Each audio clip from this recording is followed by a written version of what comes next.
Saya yakin melihat perdebatan antara kuasa hukum dari pasangan 02 dengan 03, Pak Marwara sebagai mantan Hakim MK juga punya penilaian tadi mengenai pengajuan bukti dan sebagainya, mengomentari proses persidangan yang sudah berlangsung. Pak Marwara. Ya, jadi saya pelaku sejarah dulu, jadi saya punya pendirian tersendiri. Yang kedua, saya memiliki pendidikan juga di bidang konstitusi yang sedikit bersifat komparatif kan. Oleh karena itu, kalau misalnya saya mendengar Pak Martin tadi, dia sudah menyebutkan barangkali pandangan yang khas lah dari pasangan calon nomor 2 kan, paslon nomor 2 itu, di mana dikatakan ini proses tidak boleh dibawa kepada Mahkamah Konstitusi, mereka hanya hasil. Tetapi ada satu pertanyaan yang penting bagi seluruh lawyer di seluruh dunia, termasuk kalaupun sudah diserahkan suatu kewenangan terhadap satu lembaga, saya akan selalu mempertanyakan, bolehkah misalnya juga satu putusan pengadilan yang sudah berkekuatan hukum tetap termasuk putusan MA bertentangan dengan konstitusi? Jawabannya pasti tidak. Oleh karena itu kalau ada proses dikatakan diserahkan dan pelaksanaan berdasarkan pasal 6 itu di dalam undang-undang, Bawaslu, KPU, penyelenggara dalam proses itu, maka setiap putusan mereka juga adalah putusan yang tunduk kepada pengawasan.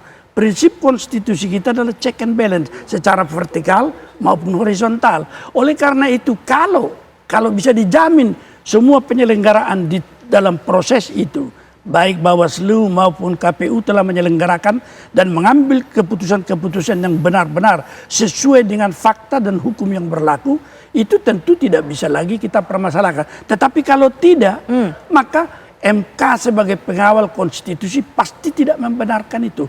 Karena dalil di dimanapun termasuk kimia, proses pasti menentukan hasil. Kalau proses buruk, hasil pasti buruk.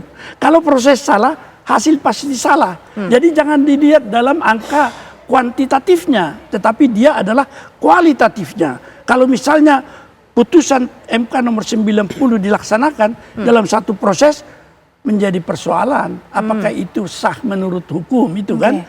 Apakah kemudian boleh dinilai oleh MK sebagai pengawal terakhir, dia boleh menilai. Oleh karena itu tidak boleh dilepaskan dan tidak boleh ada kewenangan yang dilaksanakan bahwa dia tidak tunduk kepada konstitusi. Dan itu tugas MK sebagai the final atau the last bastion.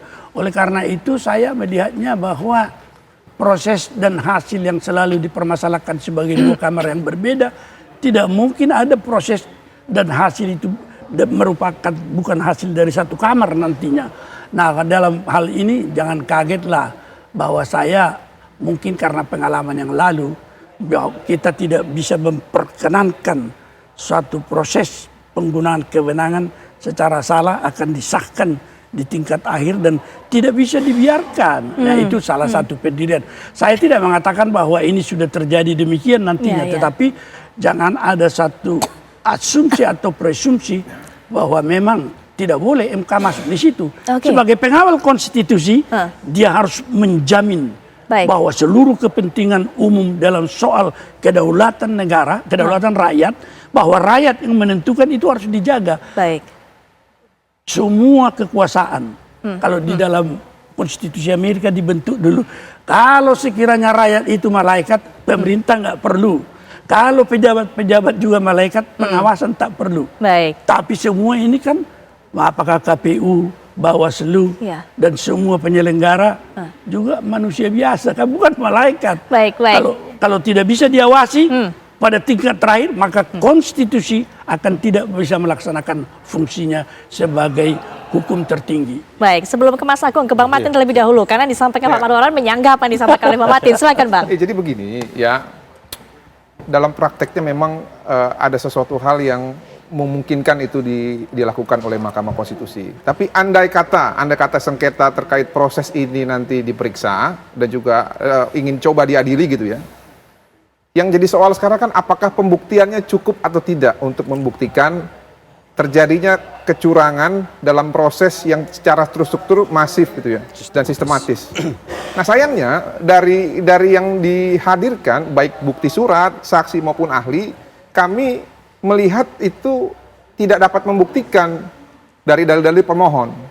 Lalu yang berikutnya terkait tadi ranah Bawaslu, ya, terkait proses ini dan petun ya. Ini kan kalau kita lihat dari penggalian keterangan dari 3 hakim MK pada saat persidangan mengatakan ini Bawaslu jangan sampai pasif ya, aktif. Dan akhirnya Bawaslu aktif. Diberikan semua bukti-bukti terkait hasil putusan ataupun hasil pelanggaran ataupun rekomendasi terkait hal-hal yang didalilkan baik pemohon 1 maupun pemohon 2.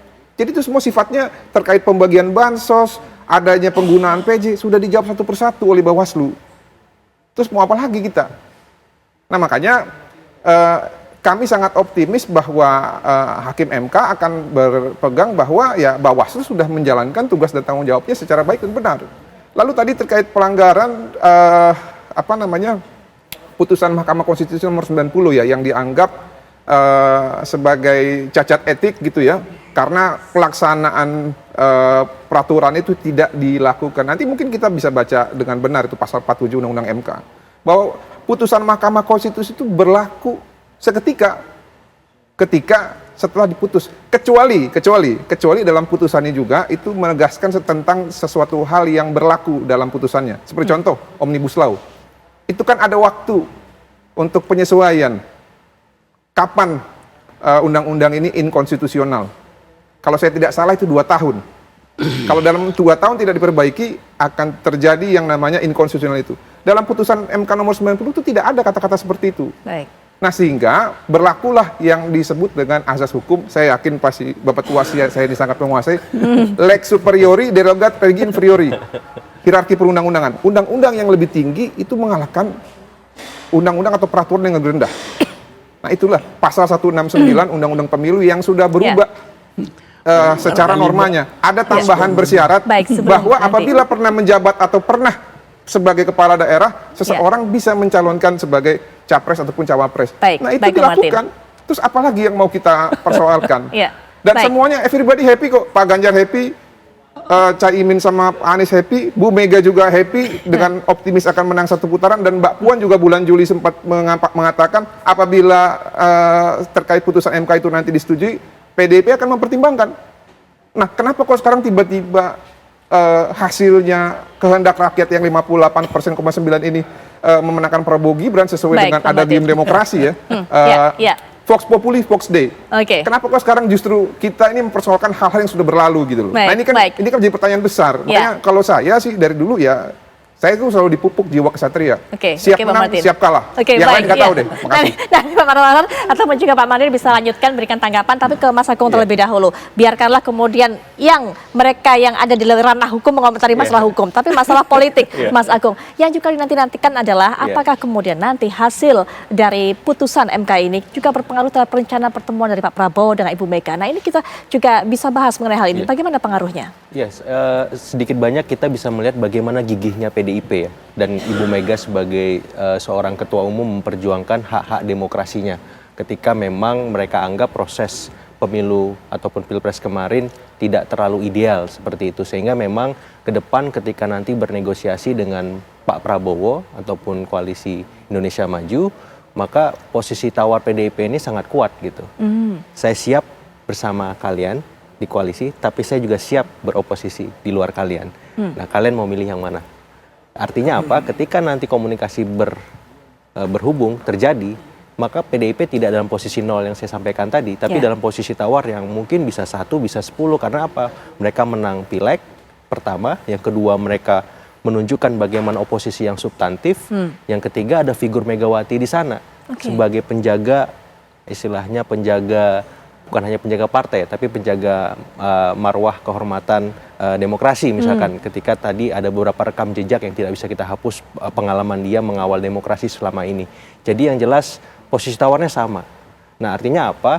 Di titik ini saya lihat memang ada kebutuhan yang sangat kuat dari Prabowo Gibran untuk melibatkan Megawati ataupun PDIP di koalisi Indonesia Maju, karena kan ketika PDIP bergabung otomatis hampir 65% parlemen dikuasai. Tapi pertanyaan mendasarnya adalah apakah Ibu Mega mau bergabung dalam kondisi yang tidak ideal, di mana di sana ada Gibran bersama Pak Jokowi seperti itu. Itu pertanyaan mendasarnya. Nah yang kedua, apakah Prabowo mampu memuju Ibu Megawati yang punya keteguhan hati ya ketika sudah berprinsip, berkeyakinan itu susah digoyang-goyang sebagaimana politisi lainnya ya yang bisa berubah arah angin, bisa sen kiri kemudian belok ke kanan dan seterusnya dan seterusnya. Ibu Mega ini kan kekeh. Prinsipil orangnya. Baik. Ketika dia mengutip habis gelap terbitlah terang seorang Kartini, itu luar biasa buat saya. Gitu. Ini dalam sekali ini bahasa. Baik, sampai di sini dulu terlebih dahulu Mas Agung. Nanti setelah jeda juga kita akan berikan kesempatan kepada Pak Marwarar, Pak Magdir juga untuk memberikan tanggapan dari apa disampaikan Bang Martin. Sesaat lagi.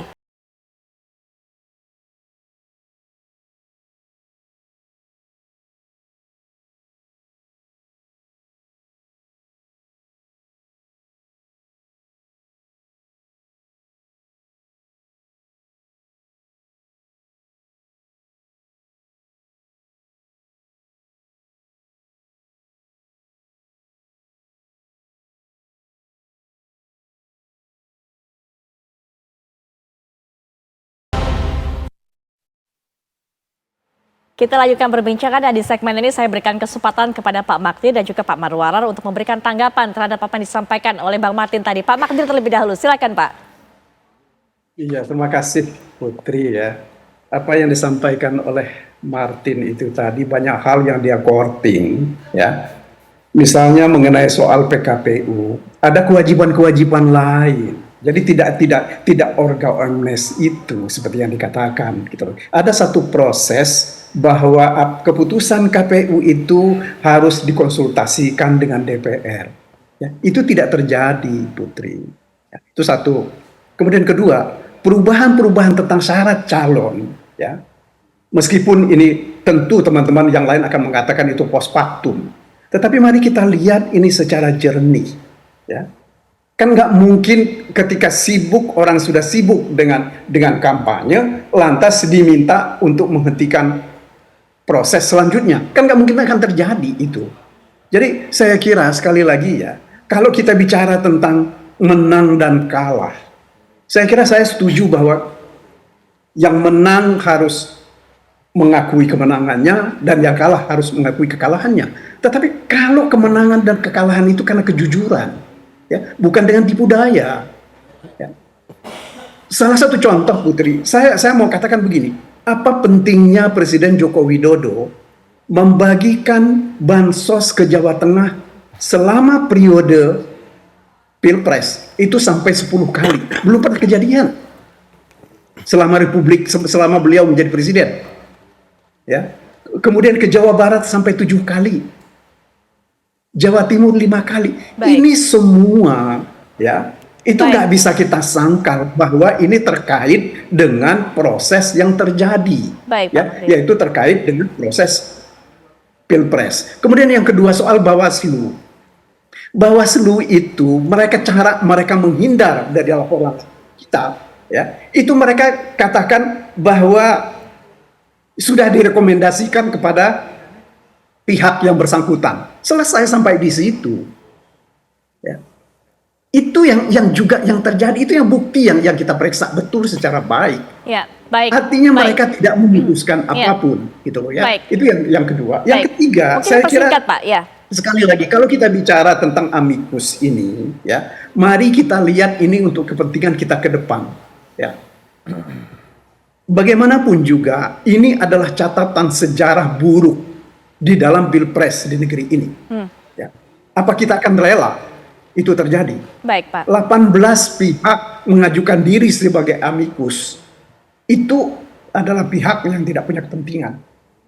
Saya kira ini yang kita mesti lihat. Baik, Pak Magdir. Ya, baik. Terakhir juga mungkin sebagai tanggapan singkat dari Pak Marwarar. Kalau saya mengulang lagi bahwa memang kalau dikatakan ada satu proses yang salah, misalnya putusan nomor 90 itu adalah putusan judicial review yang menyangkut satu perubahan kebijakan perundang-undangan atau hukum yang sebenarnya seperti dikatakan Martin, betul dia adalah final and binding dalam arti kalau tidak cacat. Tetapi putusan 90 khusus secara otentik dengan putusan Majelis Kehormatan MK sudah menyatakan cacat karena ketuanya memiliki kepentingan kekeluargaan tetapi memutus, sehingga menurut pasal 17 ayat 5 dan 6 putusan seperti itu di dalam undang-undang kekuasaan kehakiman dikatakan tidak sah. Baik. Tetapi dibawa dia dalam proses pendaftaran.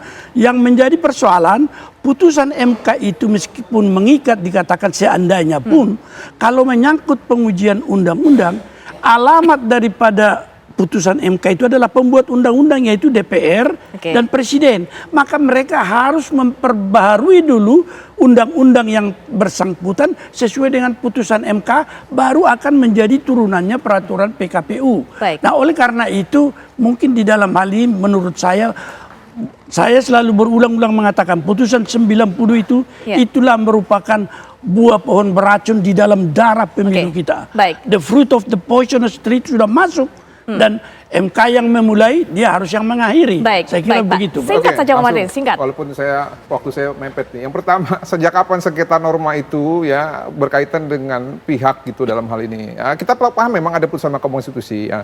Coba kita baca lagi tentang konstitusi kita.